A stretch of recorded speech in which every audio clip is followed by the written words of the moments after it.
Montgomery County has joined more than 140 age-friendly communities across the country. Find out what that means on this episode of Connecting Our Community, which is coming up next.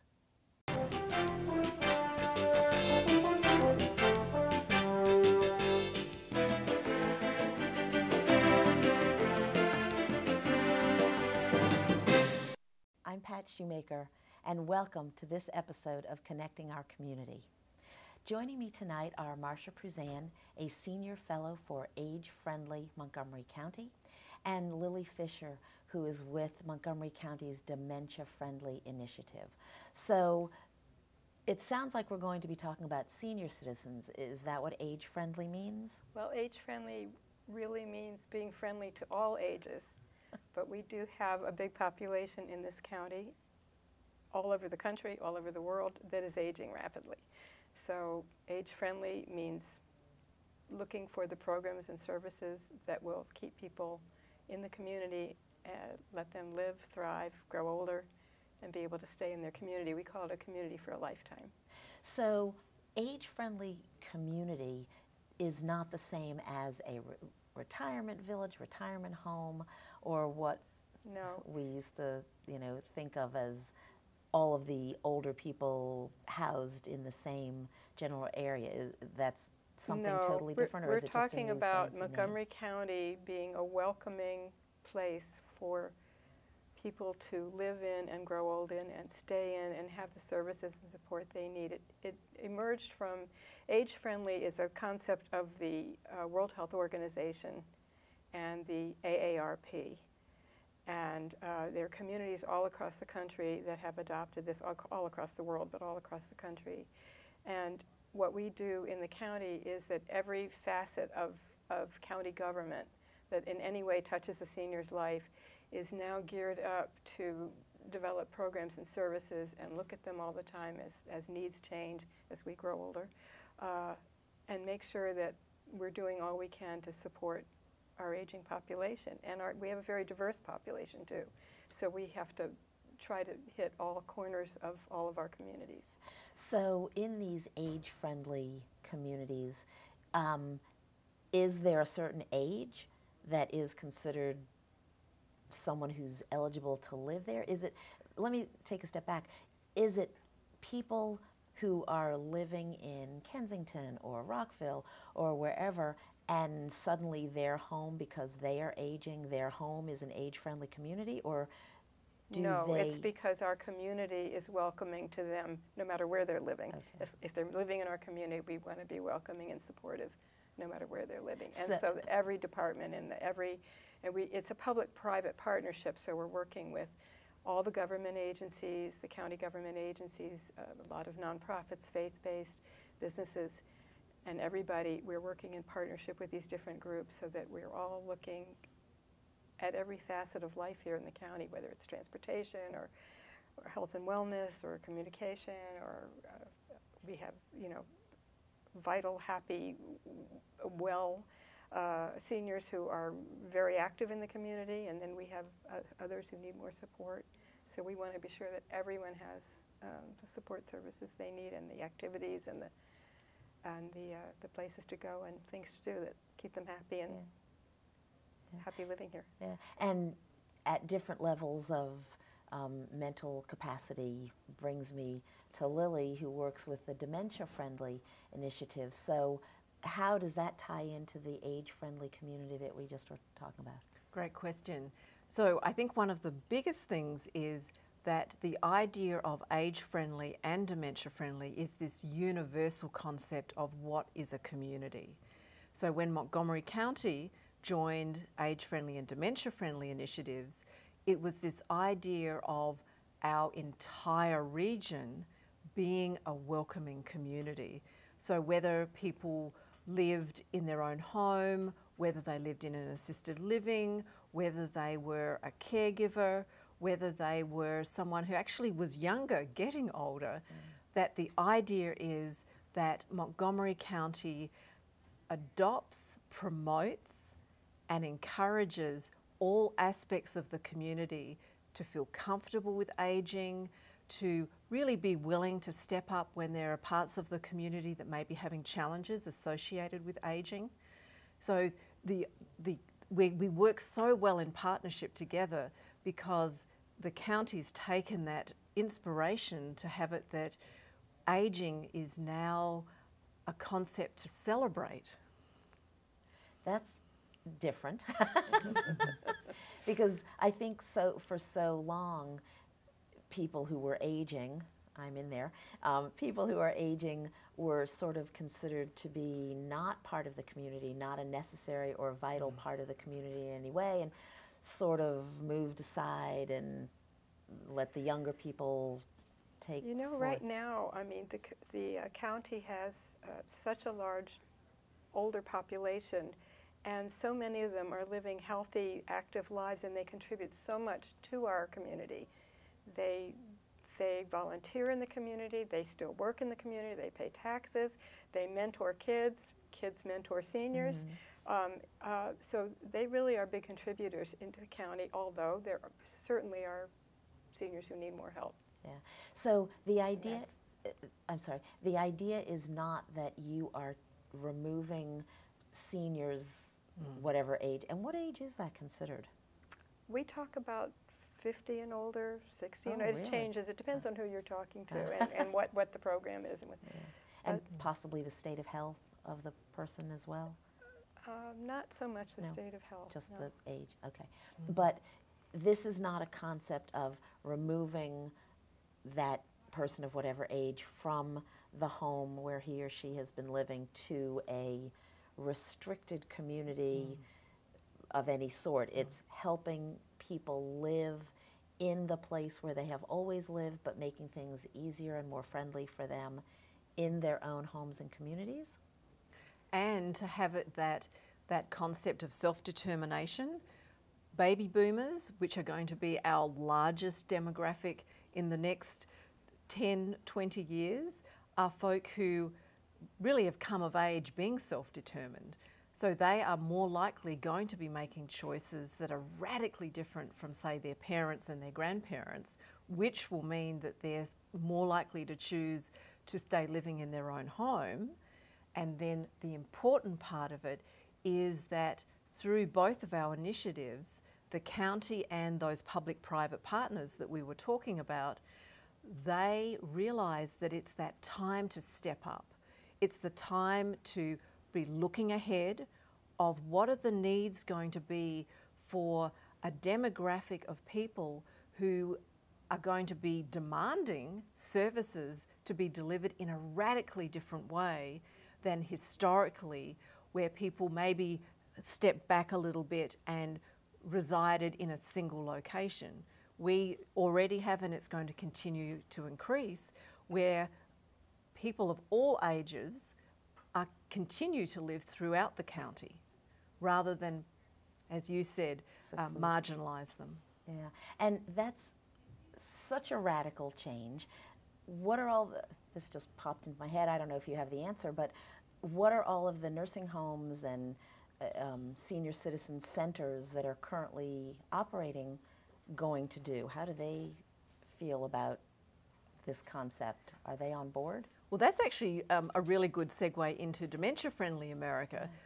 We have our Continuum of Care work group that is made up of care providers, residential facilities, who are actively working with other partners in the county to better understand those needs and look at this as being both a town planning issue, to look at it as how do we use resources, and how do we, whether it's the private partners, e.g. the ones who have the care facilities, or the county that provides services through various government programs, how do we deliver those valuable services in ways, once again, that aren't centralised, that really require of all of us to be going to the older adult rather than having the old-fashioned way, which was people just all congregated. Yeah, and that sort of blows my mind because it is the complete reversal of everything that we have,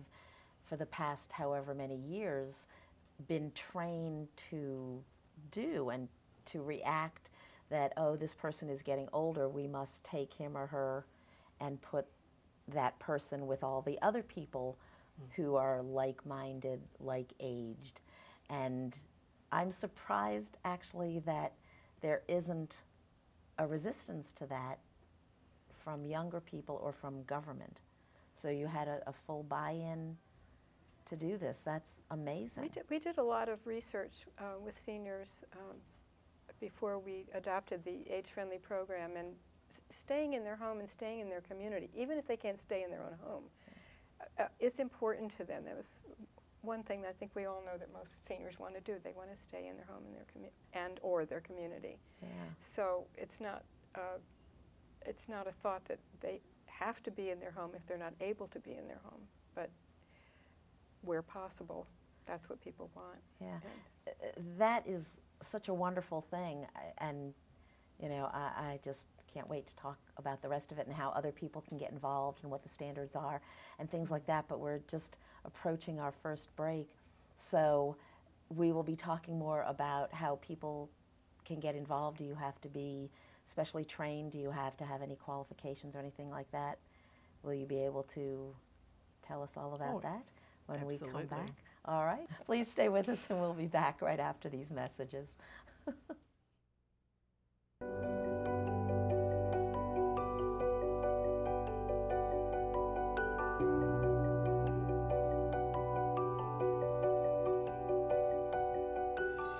I'm Officer Reyes with Montgomery County Department of Police out of the Special Operations Division, and I'm the main coordinator of our Autism, IDD, which is Intellectual Developmental Disabilities, Alzheimer's and Dementia Outreach Program.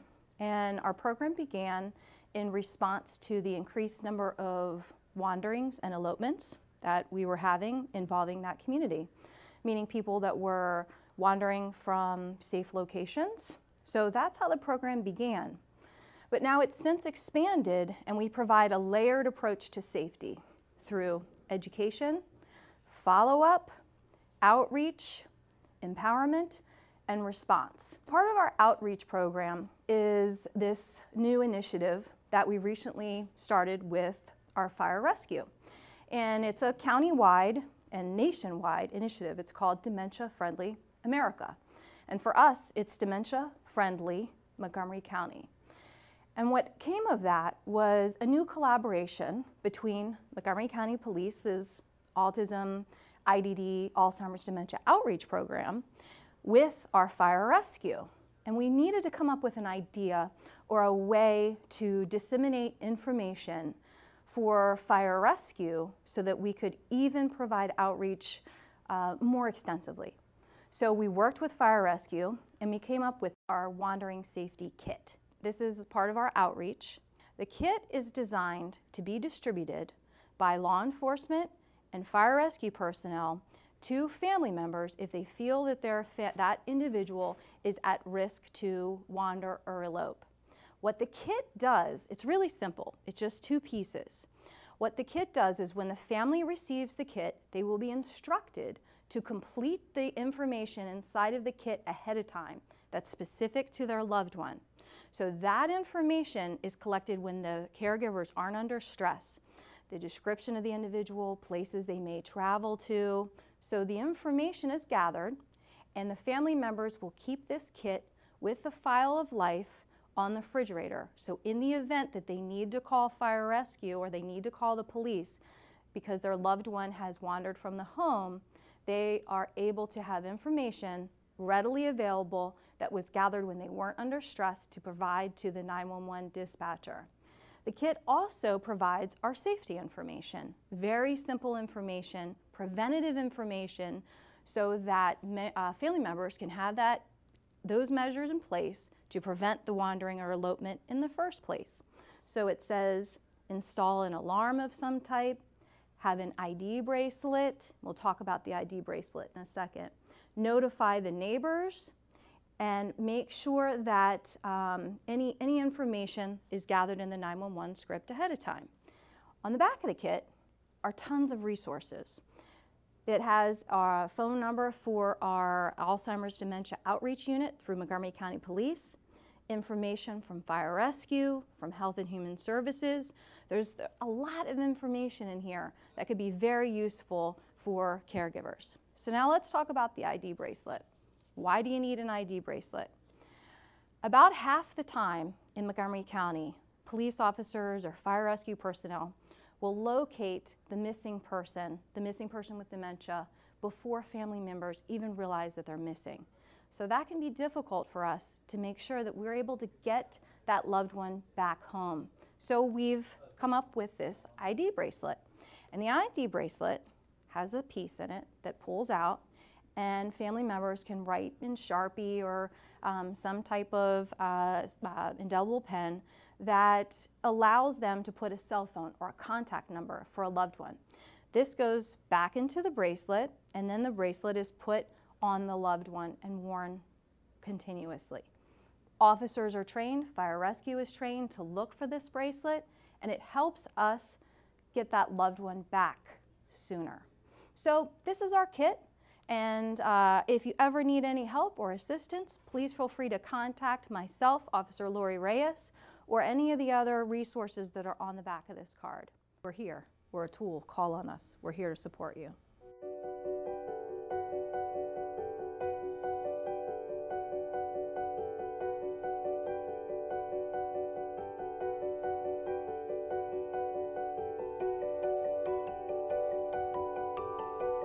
Hi, welcome back to Connecting Our Community. We're talking about a really fascinating concept that totally is different for working with people of a certain age, older people. It's called age-friendly communities, and I'm going to ask Marcia, how does it work? How do you get what it is to be done to be done? Well, we had the initiative spearheaded by our Commission on Aging, our county executive, our county council, and then our community partners. Our county executive has convened 2 summits in recent years, one in 2008, one in 2015, and we brought in a lot of people to help us find out what people want, what they need, where the gaps are. And then he has an advisory group made up of department heads of the county government and outside partners from the community. And they work with work groups in 10 different domains. I'll try to remember what they all are and tell you. They are civic and social involvement, communications and outreach, elder abuse prevention, employment, health and wellness, home and community-based services, housing, planning, outdoor spaces and buildings, senior public housing, and transportation and mobility. These are people from the community, from the government, from the county council and whatever, who are broken into these particular groups? They work in these work groups, and they come up with priority missions, and their mission statements are established. They have priorities that they schedule out over. We're just about finished our first 3 years, and they change and evolve as situation changes. New opportunities and so forth. And I was actually just going to ask that, over the 3 years, is this the current age-friendly community what you had envisioned 3 years ago? Has it changed in some way that you weren't expecting? You know, new opportunities can crop up, and you certainly take advantage of them when they do. You know, things that maybe you hadn't thought of come up that you can do that you hadn't planned.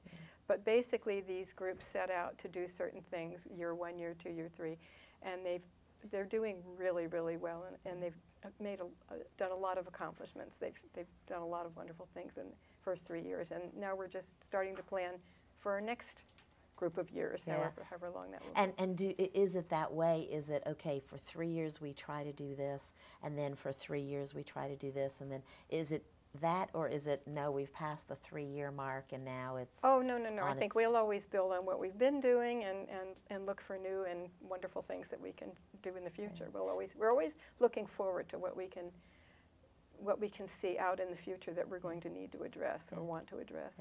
Is there one big thing that if you were doing this all again, that you might change something in the way you've done it, or that you want to change? I think it's been managed really, really well. These groups have been really, really active and inventive and creative and productive. So I think it's been managed really well so far. So I'm not looking to change it right now. And do you have any idea of how many people are involved? There are about, well, I guess between the advisors and the work, well, there's probably about 40 to 50 people between the advisory group and the work groups. A lot of them are the same And people. how about people who receive these services? Oh, I couldn't begin to That's tell the you. whole that. county. It's the entire the whole county. county. The entire It's county. the entire county. Benefits. Oh, Because wow. we're talking about traffic lights, we're talking about public safety, we're talking about people Open who use the libraries, spaces. people who use the senior centers, Wow. pedestrian safety. Yeah. It's Employment for older adults. right. Yeah. And training. Before I get to Lily, traffic lights?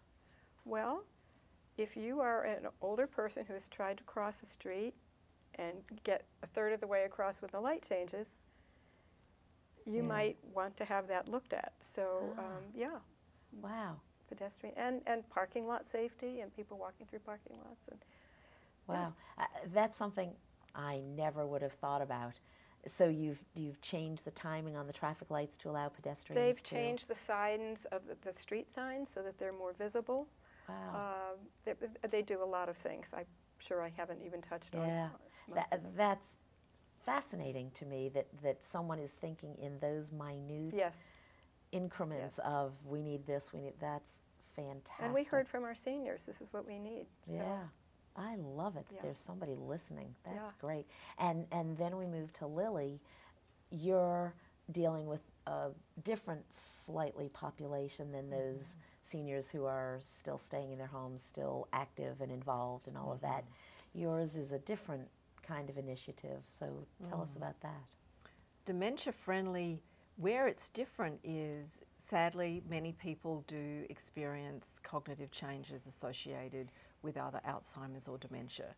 And the Dementia Friendly Initiative is focused squarely on the ramifications of those illnesses. And the programs that we develop are looking at both their comfort and quality of life and those of the caregivers. Generally, people who are still living in the community in their own family home have a caregiver. Could be a spouse, a family member, a friend, member of a congregation, a neighbour.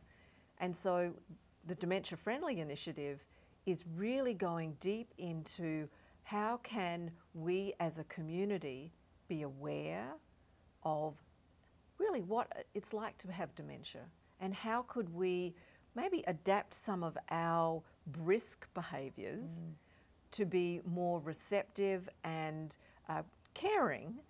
And a lot of it we put into this area of customer service.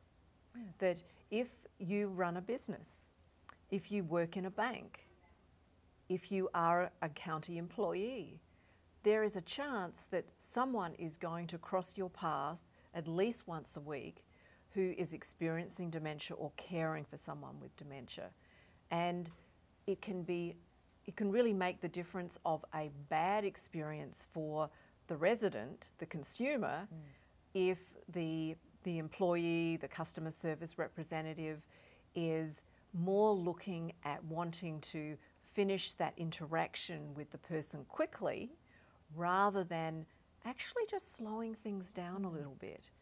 And so the Dementia Friendly Initiative is providing in-workplace educations. We're going out into congregations and helping those faith communities understand, what does dementia mean? It's not scary.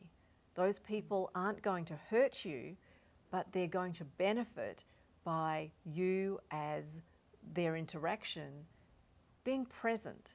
And especially in customer service, the majority of people are living at home still. So that means that's a huge economic trigger if a family caregiver goes into, say, a restaurant or a supermarket and the service is shoddy. And so that caregiver will actually choose to go elsewhere. So we're going into those workplaces offering free training, so then customer service representatives can understand just how to adapt their behaviour so it's a win-win. Yeah. Well, just speaking on a personal level, the gym that I go to there's a gentleman there who has dementia. His wife brings him in. We all know that, yes, it's good for him to be there, but he's a little bit scary to us. He yells out things, and, you know, if we didn't know that he had dementia, we would just think, here's this guy yelling at us. So how does somebody tell the difference between somebody who's just rude and yelling at you and somebody who needs our extra special consideration? That's a great point. So in the gym that you go to, I'm assuming that his wife has provided some kind of introduction, so you knew the lay of the land. Well, we just sort of overheard him. It was never her taking him and saying, oh, hi, this is my husband, he has dementia. Hi, this is my husband, he has. It's just, you know, you hear people talking and saying, oh, that's the guy with dementia, you know. Okay. I mean, yeah. So is there something that we should look out for? And so you named a couple of things that sadly do affect people with Alzheimer's and dementia. There can be outbursts. Their behaviour can become a little erratic. And particularly in social settings, there are filters of what we would traditionally call public behaviours. That becomes more blurred. So what we try to do is, through our trainings that we have developed with the Alzheimer's Association, is to help people, and it could be going to a gym and helping the staff actually understand what is the difference between a behaviour that is safe and okay to be happening within your business, and then maybe a behaviour where there really is a line drawn. And we actually teach people to really learn how to navigate that. But most importantly, for the business or the community centre to know that in Montgomery County, every public safety front-facing staff, whether it's a police officer, an EMS or a fire officer, they have all been trained to be dementia friendly. wow. So if a business is concerned and they're saying, this situation is becoming too confusing for us to navigate, and the person doesn't have a caregiver present, we encourage 911 to be called. 911 will usually send police. Oftentimes it's the fire department. They will come. They know how to sit with that person. They know the sort of questions to ask. And they can tell fairly quickly, this is someone with a cognitive issue. This isn't someone who is a threat. Right. And that training came from the Dementia Friendly Initiative. That is fantastic, and probably everyone across the country, across the world, should have that kind of training. Unfortunately, there probably isn't the funding for that. And also, unfortunately, we're at the end of our show. It went by so quickly, and you both are fascinating. I want to thank you both for being here. I want to thank everyone for joining us. And if you want more information, you can call the Montgomery County Office of Aging and Disability Services. And for more information about Montgomery County's dementia-friendly initiative, montgomerycountymd.gov, and search Dementia Friendly. And montgomerycountymd.gov, search Age Friendly. And the Montgomery County Aging and Disability Resource Helpline is 240-777-3000. And this information will be posted on the mymcmedia.org website. Thank you again for joining us, Marcia and Lily. Really fascinating and great work that you're doing. We hope to see you again on our next episode of Connecting Our Community.